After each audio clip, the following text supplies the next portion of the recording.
I'm Marisa Norcross. And I'm Dave Freund, and this is The Next Page. Marisa, how are you? I'm great. How are you? I'm terrific. So you're not suffering from the Sunday night flu or Sunday evening flu? No. Luckily, it's Tuesday, so I can't be. Luckily, it's Tuesday. That's true. But I thought I would try to throw that in there. So the title of this week's post is The Sunday Evening Flu. In my house, we call it the Sunday Scaries. Okay, explain. It's like that feeling that kind of creeps up on you on Sunday. It doesn't even have to be evening. It can be any time on Sunday. That sometimes it can really steal your joy out of your weekend if you let it. But I had a good friend once tell me to don't let your Monday ruin your Sunday. Right. So exactly. We've been able to combat it that way. Sure. And, the way I put it was, when you start thinking about Monday morning, do you get nauseous and stressed out? And I've lived this, and I've seen other people live this. I'm thinking of one person that, I can tell Sunday afternoons, his stomach just starts to tighten up.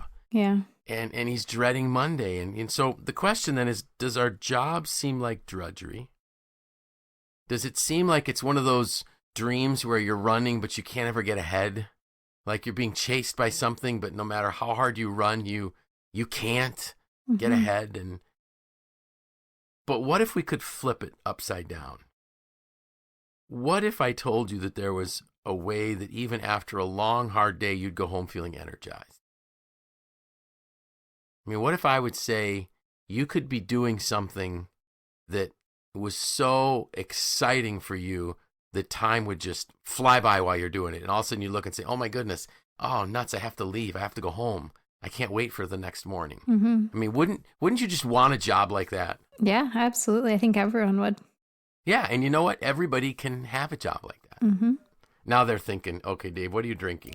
And the reality is that I am drinking a bottle of Perrier with nothing in it because my voice is going to come and go. But really you can. And so I started thinking about this after Live to Lead, where Marcus Buckingham talked about strengths. And he was one of the co-authors of Strength Finders, which I've heard about for years. And I actually, as I mentioned to you before we started recording, I actually took the Strength Finders assessment last night, and we'll talk about that in a minute. But the problem is that we as bosses and as parents focus on the negative instead of the positive. And let me explain that. So Marcus gave the example. He said, if your kid comes home with 2 A's, 1 B, 1 C, and 1 F, he said repeatedly over 70%, I think he said 73% of all parents focus on the F. And that's what I always did. Because we think, we have to fix the F. No, let's find out why our child got an A in two classes. What did they get a B in? How did they get the C? Because we do the same thing at work. We look for the negatives and we try to correct them, when really we should be trying to help someone find their strengths. Because when you are working in your strength zone, your work is not drudgery. It's exciting. You have a passion about it.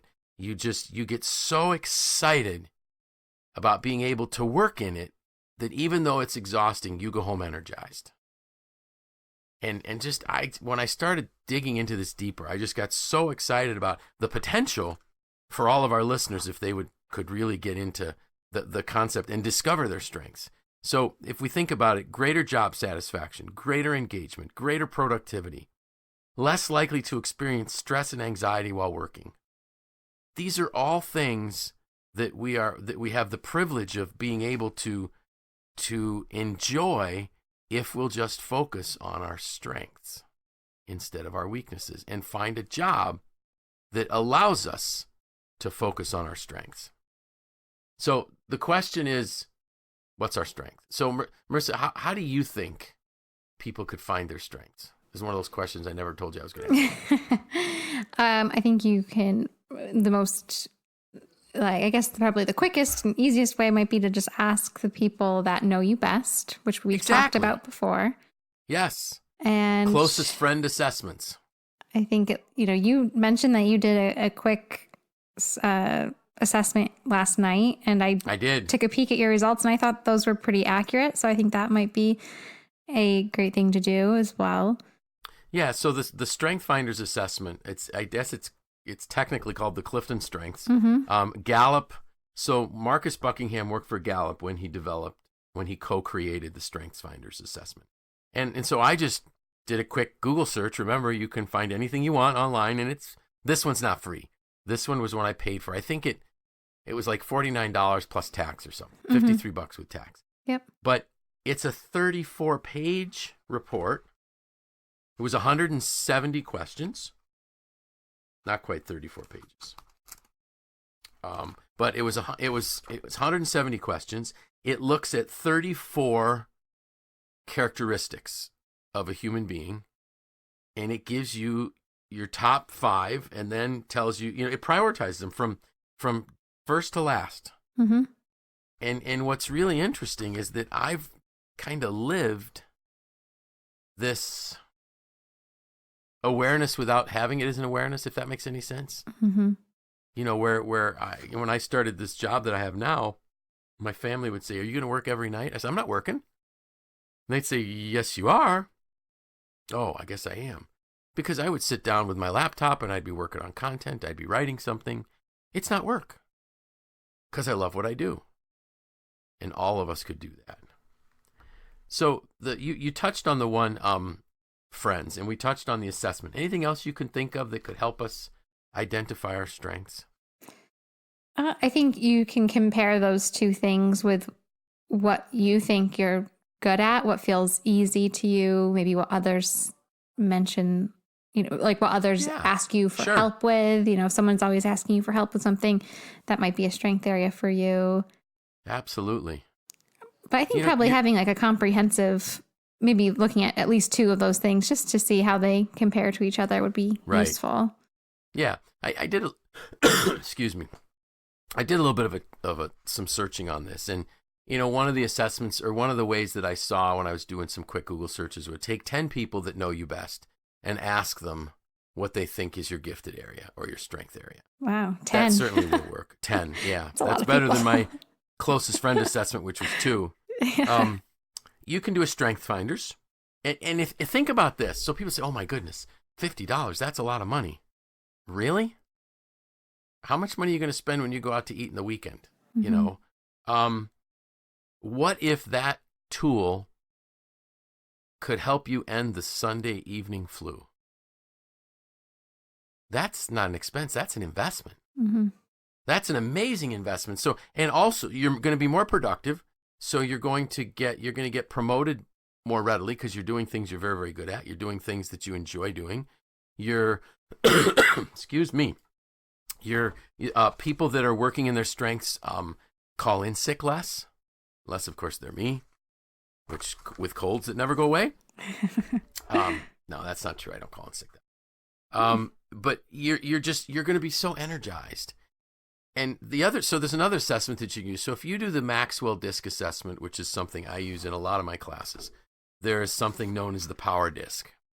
And that's one of the things I love about the Maxwell disc assessment as opposed to some of the other ones that we've used in the past. But it gives us an indication of where we are related to influencing, directing, processing, detailing, creating, persisting, and relating. So again, it's telling us what our giftedness is. It's telling us where our strengths are.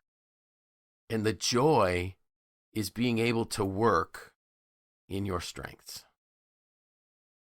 So the next step that I think we need to think about is those of us that are leaders or even parents. How does that translate to, let's say, our kids and our teams? To me, that's huge.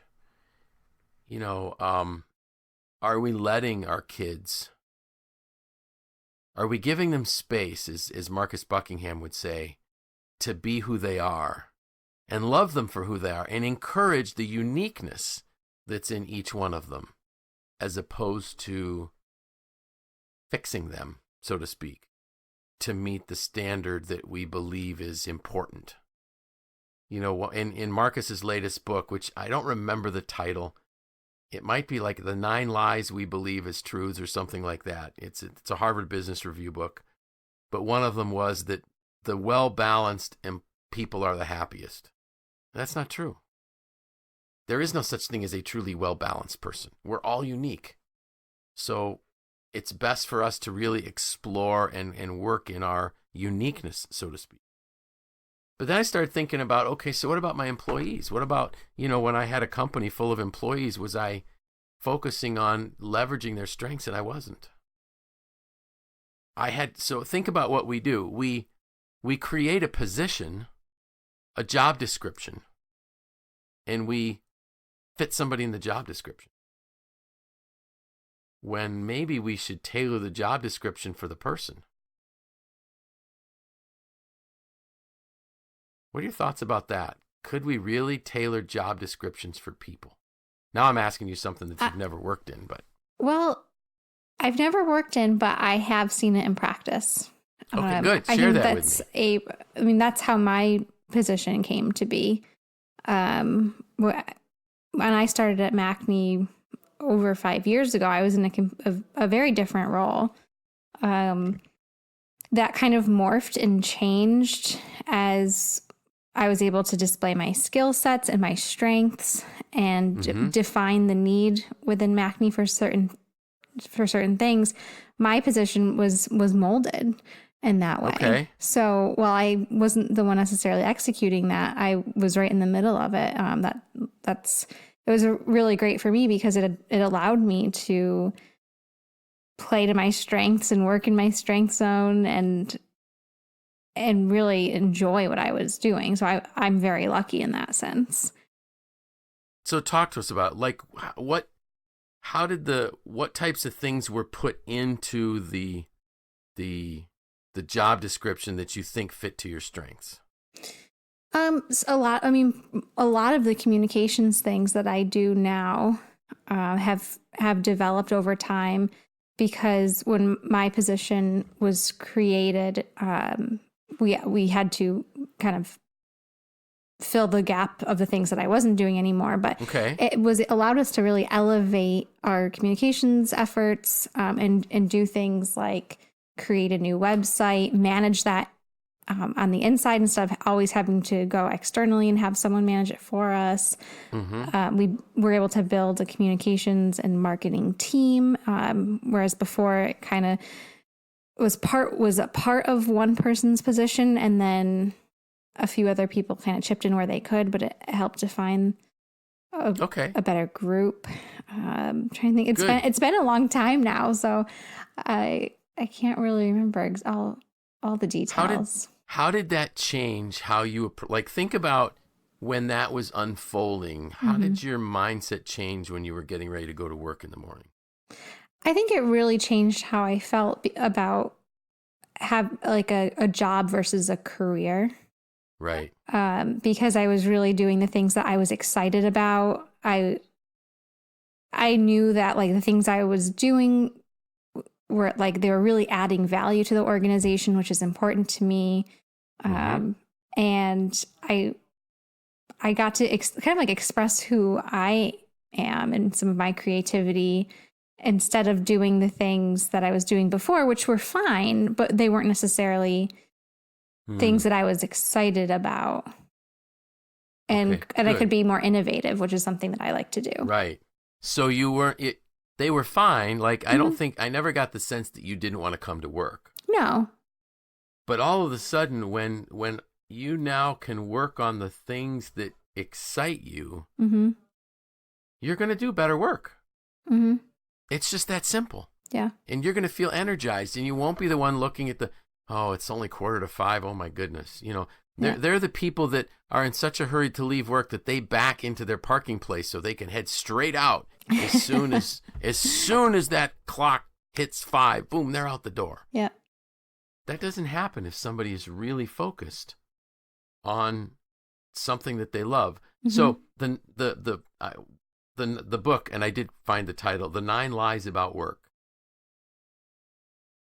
And that was the book that Marcus wrote. And some of them are things that we think we know, but we don't. Just get the people let the people work in their strengths. And they will produce, like you were saying, that you'll get that breath of fresh air about being at work. Mm-hmm. So I think if you think back, did somebody think of crafting your job description first, or was it something you brought up? Oh man, I don't know.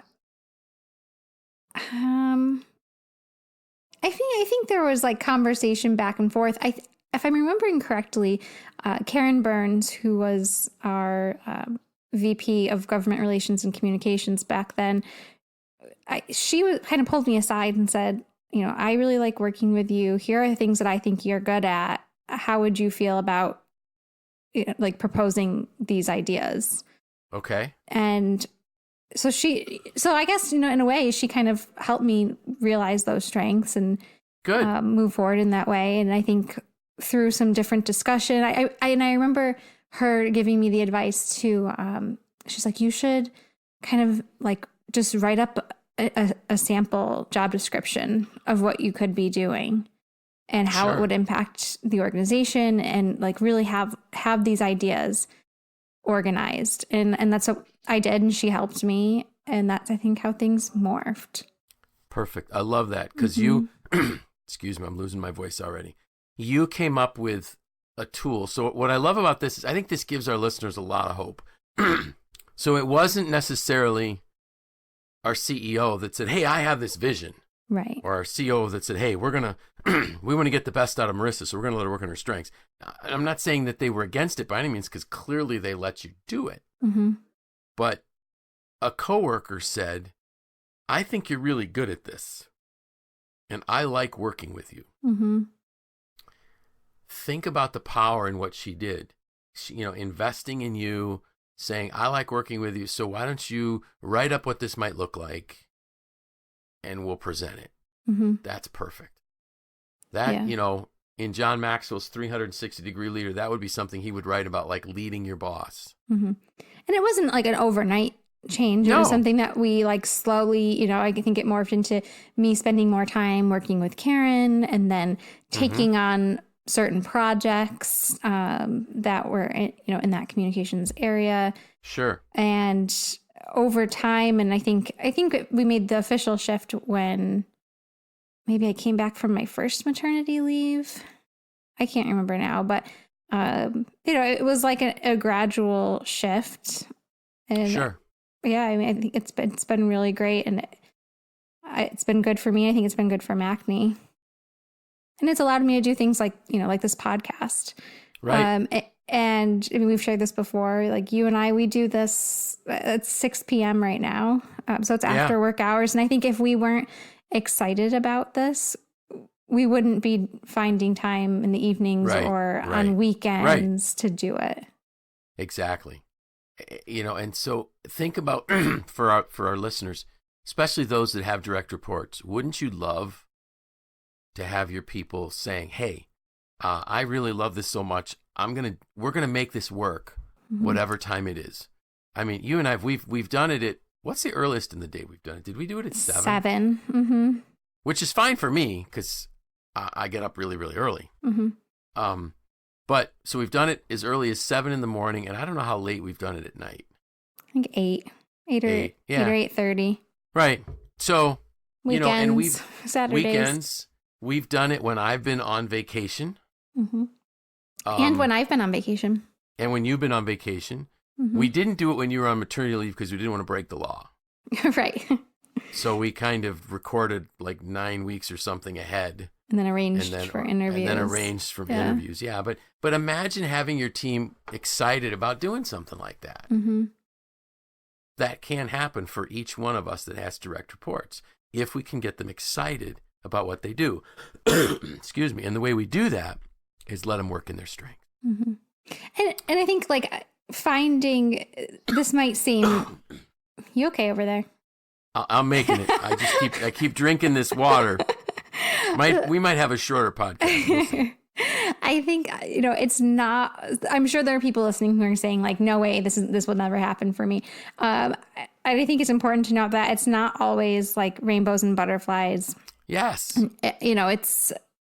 There are always going to be things that are stressful, but there's ways too to like accept where you are now and find the things that you are excited about. So maybe you feel like you're excited about 50% of the things you're doing now. Like, how can you bring that to 60%?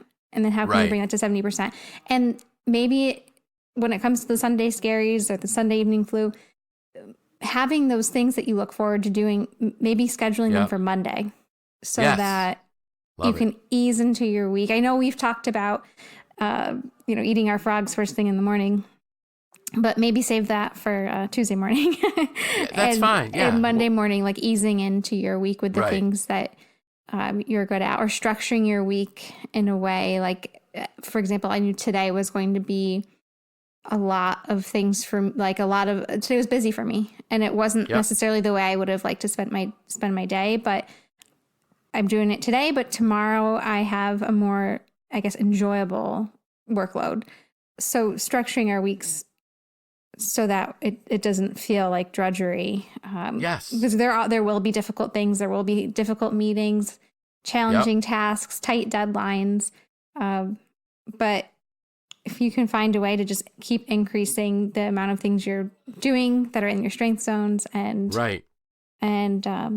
being excited, then I think you feel more successful that way too. You do clearly. And I love how you approach that. Like, okay, it's almost like if I'm at 50%, how can I get to 60? How could I negotiate with my boss to take on things that are more in line with my strength zones?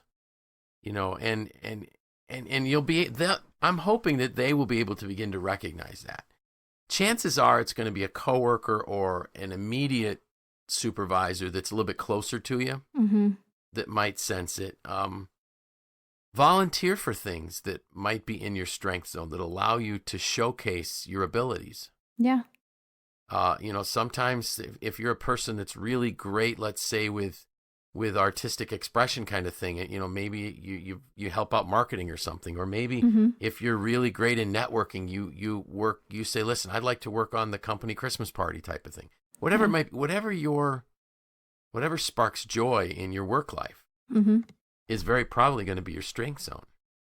And if something, if something is really hard and it feels painful to do, it just might not be your strength. Now, there is one thing that I will say. There may be a task that is not your strength yet, but you're developing it. So don't, I remember when I was listening to John Maxwell talk about his first book, he said it was painful. And he said, but I wanted to develop the skill. So I did. He said, it took me a year to write my first book, and it was really, really short, and the chapters had 3 pages. But he said, I did it. And he said, now I love it. I can't wait to do it. It's something every day that I need to do just for fulfillment. So don't be discouraged if there's something that you like that you're not good at yet. It could just be you're developing a skill.